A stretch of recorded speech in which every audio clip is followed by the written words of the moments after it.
Hello dears, എല്ലാവർക്കും നമസ്കാരം. എല്ലാവർക്കും സുഖമാണല്ലോ. അപ്പോൾ നമുക്ക് നേരെ വീഡിയോയിലേക്ക് കടക്കാം.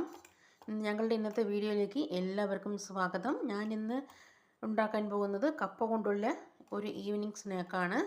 നമ്മുടെ മക്കൾക്ക് സ്കൂളിലേക്കോ നമുക്ക് ചായക്ക് വൈകുന്നേരം ഈവനിങ് സ്നാക്കായിട്ട് എങ്ങനെ വേണമെങ്കിലും ഉപയോഗിക്കാൻ പറ്റുന്ന ഒരു കപ്പ കൊണ്ടുള്ള ഒരു സ്നാക്കാണ്. അപ്പോൾ നമുക്ക് അതിനു വേണ്ടി ആവശ്യമുള്ള സാധനം ഞാനിതാ ഇവിടെ ഒരു 1/2 കിലോ കപ്പ എടുത്ത് വെച്ചിട്ടുണ്ട്. നന്നായി തൊലി കളഞ്ഞ് നന്നായി വെള്ളം ഒഴിച്ച് കഴുകി വൃത്തിയാക്കി ഇതേപോലെ ക്യൂബ്സായി കട്ട് ചെയ്ത് വെച്ചിട്ടുണ്ട്. ഇനി ഇതിനാവശ്യമുള്ള സാധനം ഒരു 1/2 ടീസ്പൂൺ ചെറിയ ജീരകം വേണം, 1/4 ടീസ്പൂൺ മഞ്ഞൾപ്പൊടി വേണം,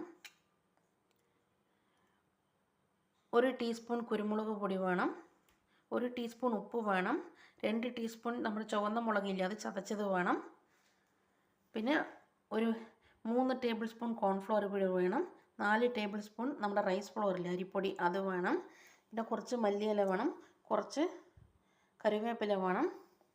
പിന്നെ നമുക്കിതിന് പുറത്ത് കോട്ടിങ് കൊടുക്കാനായിട്ട് നമുക്കൊരു മിക്സ് റെഡിയാക്കി എടുക്കാനുണ്ട്. അപ്പോൾ അതിന് വേണ്ടിയിട്ട് ഞാനിതവിടെ 2 ടേബിൾ സ്പൂൺ കോൺഫ്ലവറും 2 ടേബിൾ സ്പൂൺ മൈദയും കൂടെ നന്നായി മിക്സ് ചെയ്ത് വെച്ചിട്ടുണ്ട്. പിന്നെ ഇതാ കുറച്ച് കുരുമുളക് പൊടി വേണം, കുറച്ച് ആവശ്യത്തിനുള്ള ഉപ്പും കൂടി വേണം. ഞാനിവിടെ എടുത്തിട്ടുള്ളത് 1 ടീസ്പൂൺ കുരുമുളക് പൊടിയും 1 ടീസ്പൂൺ ഉപ്പുമാണ്. പിന്നെ നമുക്ക് ഇതിലേക്ക് ചീസ് വേണമെന്നുണ്ടെങ്കിൽ ചീസ് ഇഷ്ടമുള്ളവർക്ക് ചീസും കൂടെ ചേർത്ത് കൊടുക്കാം. എൻ്റെ മക്കൾക്ക് ചീസ് ഇഷ്ടമുള്ള കാരണം ഞാനിതാ ഇവിടെ ചീസും കൂടെ എടുത്ത് കൊടുത്തിട്ടുണ്ട്. ചീസ് വേണ്ട ഇഷ്ടമില്ല എന്നുള്ളവർക്ക് നമുക്ക് വേണമെങ്കിൽ ഇത് ഒഴിവാക്കാവുന്നതാണ്, സ്കിപ്പ് ചെയ്യാവുന്നതാണ്. പിന്നെ ഇതിന് വീണ്ടും ഒരു പുറത്ത് കോട്ടിങ് കൊടുക്കാനായിട്ടുണ്ട്. അപ്പോൾ അതിനുവേണ്ടി ഞാനിതവിടെ കുറച്ച് വെർമിസെല്ലി നമ്മുടെ സേമിയില്ലേ അതെടുത്ത് വെച്ചിട്ടുണ്ട്. ഇത് വറുത്തതായാലും വറുക്കാത്തായാലും ഏതായാലും കുഴപ്പമില്ല. അപ്പം നമുക്ക് വേഗം വീഡിയോയിലേക്ക് കിടക്കാം. ഞാനിതവിടെ ഈ കപ്പ ഈ കുക്കറിലേക്ക് ഇട്ടിട്ട് ഒന്ന് വേവിച്ചെടുക്കാനായിട്ട് പോവുകയാണ്. ആവശ്യത്തിനുള്ള വെള്ളം ഒഴിച്ചിട്ട് ഒന്ന് എടുക്കാനായിട്ട് പോവുകയാണ്. അപ്പോൾ നമുക്കത് ചെയ്തിട്ട് വരാം. അങ്ങനെ നമ്മളിതാ കപ്പ കുക്കറിലേക്ക് ഇട്ട് കൊടുത്തിട്ടുണ്ട്. ഇനി ഇതിലേക്ക് ഒരു 1/2 ടീസ്പൂൺ ഉപ്പ് ചേർത്ത് കൊടുക്കാം. എന്നിട്ട് ഇത് കുക്കർ അടച്ച് വെച്ചിട്ട് ഒന്ന് വേവുന്നത് വരെ നമുക്കൊന്ന് വെയിറ്റ് ചെയ്യാം. ഞാനിവിടെ ഒരു 5 വിസിലെടുക്കുന്നുണ്ട്. നമ്മളിവിടെ സേമി എന്തിനാ ചേർത്ത് കൊടുക്കുന്നതെന്ന് വെച്ചാൽ നമ്മളിത് പുറത്തൊരു കോട്ടിങ് കൊടുക്കാനായിട്ടാണ്. അതായത് കാണാൻ ഒരു ഭംഗിക്ക് വേണ്ടിയും കുറച്ച് ക്രിസ്പിനെസ് കിട്ടാൻ വേണ്ടിയിട്ടുമാണ് നമ്മളിത് ഈ സേമിയ പുറത്ത് കോട്ടിങ് ആയിട്ട് ചേർത്ത് കൊടുക്കുന്നത്.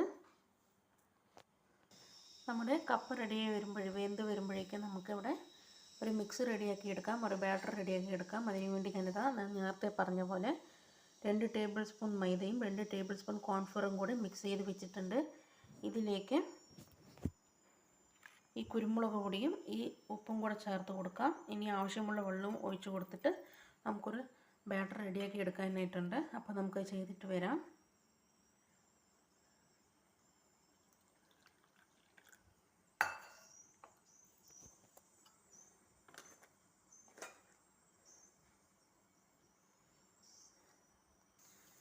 അങ്ങനെ ഞാനിതാ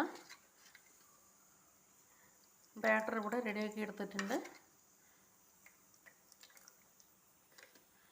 കുറച്ച് വെള്ളവും ഒഴിച്ചു കൊടുത്തിട്ട് നമ്മളിത് ആ ബാറ്റർ ഇവിടെ റെഡിയാക്കി എടുത്തിട്ടുണ്ട്. ഇനി ഇത് അവിടെ ഇരിക്കട്ടെ.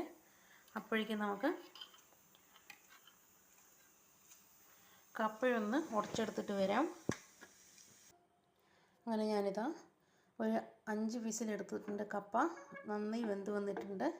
ഇനി അതിൻ്റെ വിസിലെല്ലാം പോയ ശേഷം ഇതിൻ്റെ വെള്ളം ഊറ്റിക്കളഞ്ഞിട്ട് നമുക്ക് കുറച്ച് വെള്ളം ബാക്കിയുണ്ട്. ഇതൊന്ന് ഊറ്റിക്കളഞ്ഞിട്ട് നമ്മൾ ഈ കപ്പ ചൂടോടുകൂടി തന്നെ നന്നായിട്ടൊന്ന് ഉടച്ചെടുത്തിട്ട് വരാം. അങ്ങനെ ഞാനിതാ ചപ്പാത്തി കോല് കൊണ്ട് നമ്മുടെ കപ്പ ഒന്ന് നന്നായിട്ടൊന്ന് ഉടച്ചെടുത്ത് വന്നിട്ടുണ്ട്. ഇനി ഇതിലേക്ക് നമ്മുടെ ബാക്കിയുള്ള ചേരുവകളെല്ലാം ചേർത്ത് കൊടുക്കാം. നമുക്കിതിലേക്ക് 3 ടേബിൾ സ്പൂൺ കോൺഫ്ലവർ പൊടി ചേർത്ത് കൊടുക്കാം.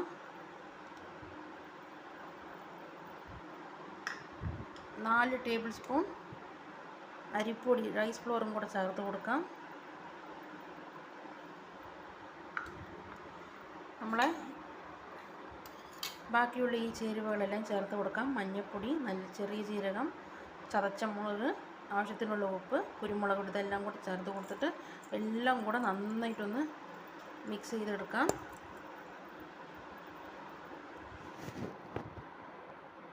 നമ്മുടെ കപ്പ വേവിച്ചെടുക്കുമ്പോൾ നമ്മൾ കുറച്ച് ഉപ്പിട്ട് കൊടുത്തിട്ടുണ്ടായിരുന്നു. അപ്പോൾ അതുകൊണ്ട് നമ്മൾ ഈ മാവിലേക്ക് ഉപ്പ് എടുക്കുമ്പോൾ നന്നായി ശ്രദ്ധിച്ചിട്ട് വേണം കേട്ടോ എടുക്കാനായിട്ട്, അല്ലെങ്കിൽ ഉപ്പ് കൂടിപ്പോവും.